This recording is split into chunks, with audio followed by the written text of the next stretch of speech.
Hello students, Vinita Hindi class में आपका स्वागत है। आज हम इस वीडियो में कक्षा 9 की पुस्तक क्षितिज के पाठ 13 ग्रामश्री की व्याख्या पढ़ने जा रहे हैं। यह पाठ सुमित्रा नंदन पंत द्वारा रचित है, जिसमें इन्होंने गांव की हरियाली का सुंदर वर्णन किया है।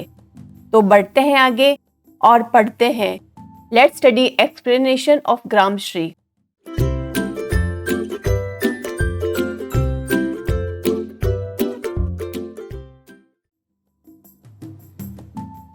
सबसे पहले इसके कवि सुमित्रा नंदन पंत का जीवन परिचय पढ़ेंगे।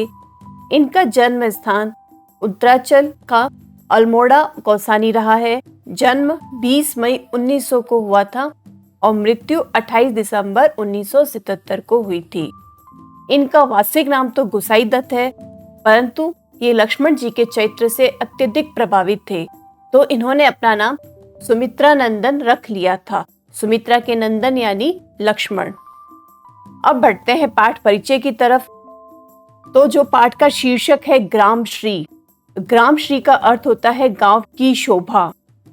इस कविता में कवि कड़ाके की ठंड के बाद ऋतुराज बसंत के आगमन से प्रकृति में होने वाली हलचल के बारे में बात कर रहे हैं और पंत जी ने यहाँ पर प्रकृति का बहुत ही खूबसूरत वर्णन किया है। तो पढ़ते हैं इनके वर्णन को आगे विस्तार से। पहला काव्यांश है। फैली खेतों में दूर तलक मखमल की कोमल हरियाली, लिपटी जिससे रवि की किरणें चांदी की सी उजली जाली। तिनकों के हरे हरे तन पर हिल हरित रुधिर है रहा झलक, श्यामल भूतल पर झुका हुआ नभ का चीर निर्मल नील फलक।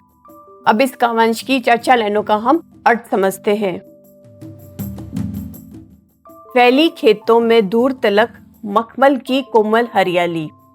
तो इन पंक्तियों के माध्यम से कवि गांव की मनोरम प्राकृतिक सुंदरता का चित्रण कर रहे हैं और वे कह रहे हैं कि गांव के खेतों में दूर तक फैली हुई है, क्या फैली हुई है? मखमल की कोमल हरियाली। चारों ओर मखमल जैसी हरियाली फैली हुई है, लिपटी जिससे रवि की किरणें चांदी की सी उजली जाली। रवि कहते हैं सूर्य को। तो जब उन पर सूर्य की किरणें पड़ती है तब सारा खेत और आसपास का वातावरण चमक उठता है। ऐसा लगता है जैसे कि चांदी की सी उजली जाली, कि चांदी की कोई चमकदार जाली बिछी हुई है।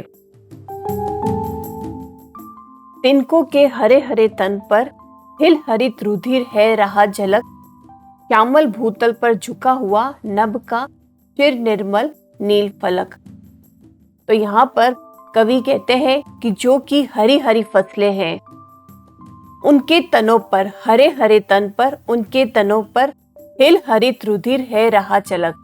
जब सूर्य की किरणों का प्रभाव पड़ता है तो उनके अंदर दौड़ता हुआ, हिलता हुआ रुधिर दिखाई दे रहा है। रुधिर किस रंग का बताया है उन्होंने? हरित कलर का या हरे रंग का रक्त स्पष्ट दिखाई दे रहा है। श्यामल भूतल पर झुका हुआ नभ। तो यहाँ फसलों की हरियाली से पूरी पृथ्वी सांवली सी हो गई है। भूतल कहते हैं पृथ्वी को। सांवली हुई धरती के ऊपर झुका हुआ नभ, चिर निर्मल नील फलक। चिर निर्मल कहते हैं बहुत स्वच्छ को, और नील फलक का तात्पर्य है नीला विस्तार लिए हुए। तो धरती के ऊपर विशाल स्वच्छ नीला आकाश हमें ऐसा लग रहा है मानो कि वह चारों ओर से झुका हुआ है और खेतों की हरियाली का रक्षक बना हुआ है।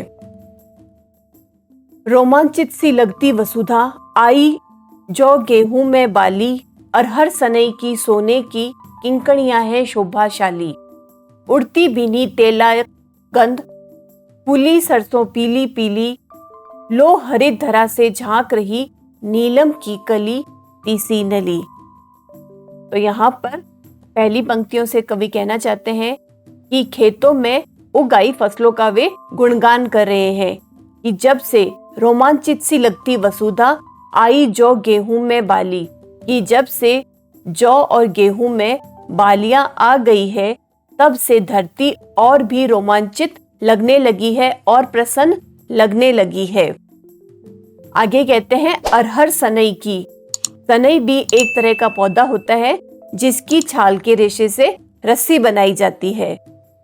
अरहर और सनई की फसलें सोने की किंकणियां हैं, शोभाशाली सोने की फसलों जैसी दिखाई दे रही है, और वे सोने जैसी दिखाई देने वाली फसलें हवा के सहारे हिल हिल कर करधनी के समान एक ध्वनि उत्पन्न कर रही है।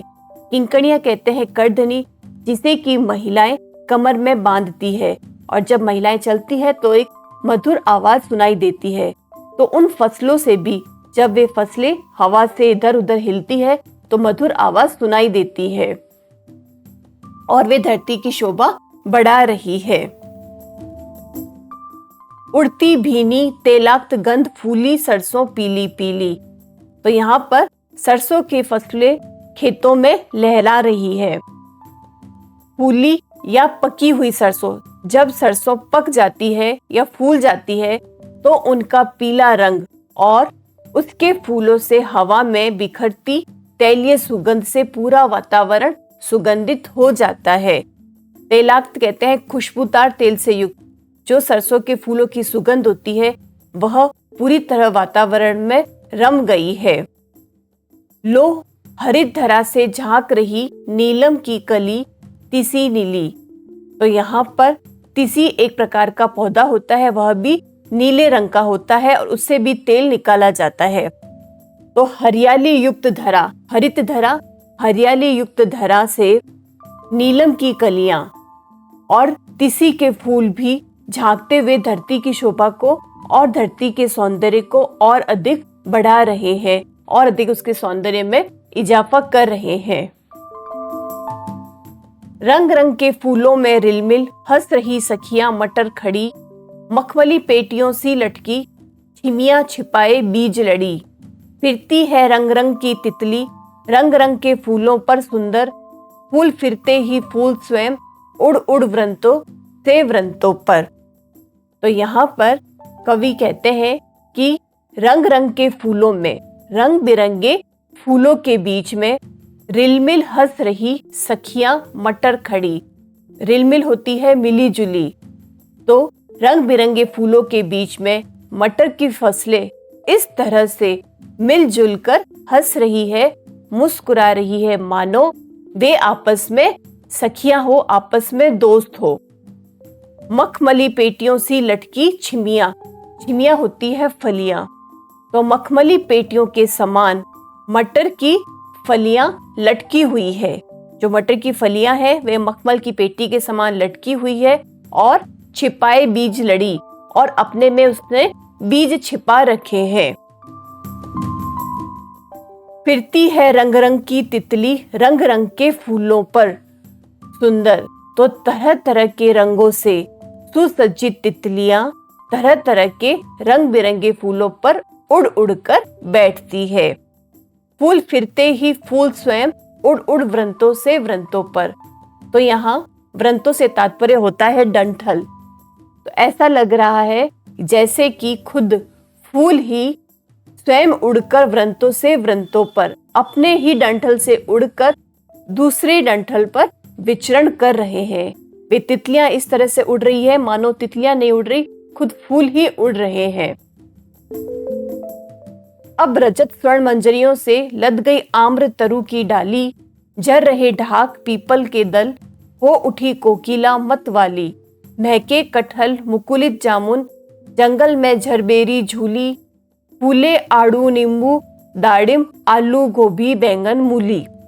तो यहाँ पर कवि कहते हैं कि वसंत ऋतु का कितना मनमोहक चित्रण उन्होंने किया है। वे कहते हैं अब रजत स्वर्ण, रजत होता है चांदी और स्वर्ण होता है सोना। तो सोने और चांदी की मंजरियों से आम के पेड़ की डाली लद गई है। तरु कहते हैं पेड़ को और आम्र हो गया आम। स्वर्ण और रजत अर्थात सुनहरी और चांदनी रंग की मंजरियों से आम के पेड़ की जो डालियां हैं वह लद गई है। झर रहे ढाक पीपल के दल।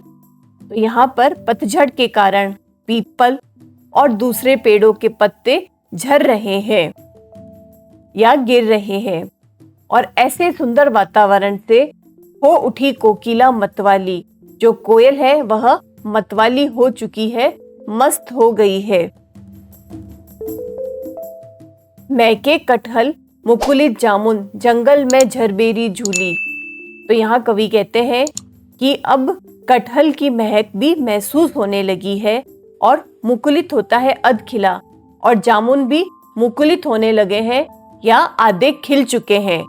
और जंगल में भी झरबेर के पेड़ों से झरबेरी के गुच्छे लटक रहे हैं। फूले आड़ू नींबू दाड़िम, आलू गोभी बैंगन मूली।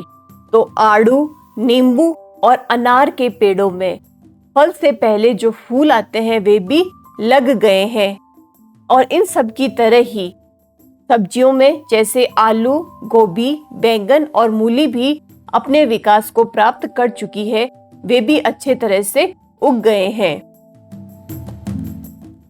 पीले मीठे अमरूदों में अब लाल लाल चित्तियां पड़ी, पक गए सुनहले मधुर बेर, अमली से तरु की डाल जड़ी। लह लह पालक मह मह धनिया, लौकी और सेम फली फैली, मखमली टमाटर हुए लाल, मिर्चों की बड़ी हरी थैली। तो यहाँ पर कवि बताते हैं कि प्रकृति के कुछ और सुंदर दृश्य देखें कि पीले अमरूद पर, पीले मीठे अमरूदों में अब लाल लाल चित्तियां पड़ी। चित्तियां कहते हैं निशान को, कि अब पीले अमरूदों पर लाल लाल चित्तियां या निशान पड़ गए हैं और वे और अधिक मीठे और सुंदर हो गए हैं। पक गए सुनहले मधुर बेर, बेर भी पककर मीठे और सुनहरे रंग के हो गए हैं। सुनहले कहते हैं सुनहरे, सुनहरे रंग के बेर भी हो गए हैं। अवली से तरु की डाल जड़ी, अवली कहते हैं छोटे आंवले को। आंवले के छोटे छोटे जो फल है उनसे भी पेड़ की डाल जड़ चुकी है, लद चुकी है या सुसज्जित हो गई है। लहलह पालक मह मह धनिया, लौकी और सेम फली फैली। तो खेतों में पालक लहला रहे हैं और मह मह धनिया, महमे से तात्पर्य महक रहा है, तो धनिया भी सुगंधित हो उठा रहा है, महक रहा है। लौकी और सेम फली भी फल कर आसपास फैल गई है। मखमली टमाटर हुए लाल, मखमल जैसे टमाटर भी पक कर लाल हो गए हैं।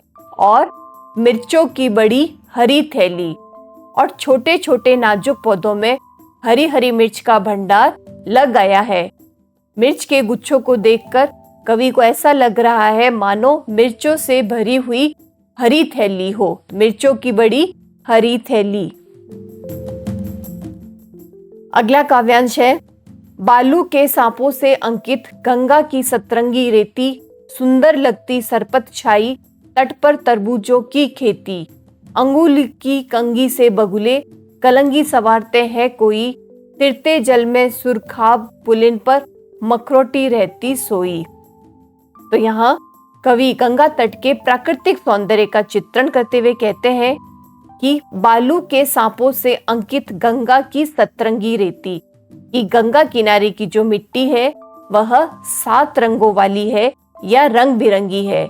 ऐसा इसलिए है कि मिट्टी पर जब सूर्य का प्रकाश पड़ता है तो वह मिट्टी सतरंगी बनकर चमक रही है। और उस रेत पर बालू के सांपों से अंकित टेढ़े मेढ़े दृश्य ऐसे लग रहे हैं जैसे कि वहां पर सांप के निशान हों। सुंदर लगती सरपत छाई, तट पर तरबूजों की खेती। गंगा के तट पर जो सुंदर लगती सरपत, सरपत होती है घास, तो गंगा के तट पर जो घास की हरियाली बिछी हुई है वह बहुत सुंदर लगती है, सुंदर लग रही है। साथ में तरबूजों की खेती, तरबूजों की खेती से तट का दृश्य अधिक सुंदर और आकर्षक लग रहा है। अंगुली की कंगी से बगुले, कलंगी सवारते हैं कोई। बगुले भी जल में एक पैर को उठाकर सिर खुजला रहे हैं। तो कैसा दिखाई दे रहा है, जैसे कि अंगुली की कंगी से बगुले कलंगी सवार रहे हैं, मानो कि वे अपने बालों को कंगी कर रहे हैं या फिर सिर के मुकुट को ठीक कर रहे हैं। कलंगी कहते हैं सिर के मुकुट को। आगे, तिड़ते जल में सुरखाब, पुलिन पर मगरौठी रहती सोई। सुरखाब होता है चक्रवाक पक्षी, पुलिन से तात्पर्य किनारा, और मगरौठी एक प्रकार का पक्षी है जो कि नदी के किनारे रहता है। तो गंगा के जल में कहीं पर तिरते जल में सुरखाब, कहीं चक्रवाक पक्षी तैरते हुए नजर आ रहे हैं, तो कहीं पुलिन पर किनारे पर मगरौठी रहती सोई, जो मगरौठी पक्षी है वह आराम से सो रहे हैं। हसमुख हरियाली हिम आतप, सुख से अलसाए से सोए। भीगी अंधियाली में निशी की, तारक सपनों में से खोए। मरकत डिब्बे सा खुला ग्राम, जिस पर नीलम नभ आच्छादन। निरुपम हिमान से स्निग्ध शांत, निज शोभा से हरता जनमन।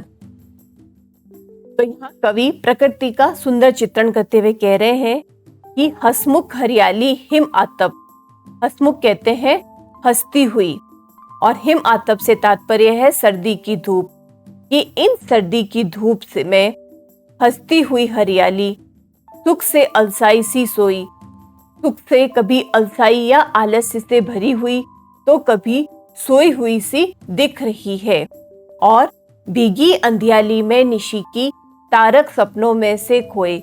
और इस हरियाली के ऊपर पड़ी हुई ओस की बूंदे किस प्रकार दिखाई दे रही है? निशी की तारक स्वप्नों में से खोए, उन तारों की भांति दिखाई दे रही है जो रात में अपने स्वप्नों में खोए हुए हैं। मरकत डिब्बे सा खुला ग्राम, जिस पर नीलम नभ आच्छादन। निरुपम हिमांत में स्निग्ध शांत, निज शोभा से हरता जनमन। तो इस आकर्षक और हरियालीपूर्ण वातावरण में पूरा गांव किस प्रकार दिखाई दे रहा है? मरकत सा, मरकत के डिब्बे सा। मरकत होता है एक पन्ना नाम का रत्न जो कि हरे रंग का होता है। तो इतनी अच्छी हरियाली चारों तरफ फैली है, तो पूरा गांव ऐसा लग रहा है कि पन्ने के डब्बे के समान हो, जिस पर नीलम नभ आच्छादन। और उस डब्बे का कवर कौन है? नीला आकाश। तो उस नीले आकाश से वो पूरा गांव ढका हुआ है। आगे कवि कहते हैं, निरुपम हिमांत में स्निग्ध शांत, निज शोभा से हरता जनमन। तो शरद ऋतु के अंतिम क्षणों में, हिमांत होता है सर्दी का अंत, तो सर्दी के अंतिम क्षणों में गांव के वातावरण में निरुपम अनुपम शांति का अनुभव हो रहा है। पूरा गांव किस प्रकार से है? शोभायुक्त हो गया है, जिससे देखकर गांव के लोगों का मन हरता जनमन, आकर्षित और प्रफुल्लित है। उनका मन बहुत खिला खिला सा है। तो स्टूडेंट्स, इस पाठ में पढ़ने के बाद अगले वीडियो में हम इसके प्रश्नोत्तर करेंगे, तो हमसे जुड़े रहिए। वीडियोस को लाइक करें, शेयर करें और चैनल लेट्स स्टडी को सब्सक्राइब करना ना भूलें।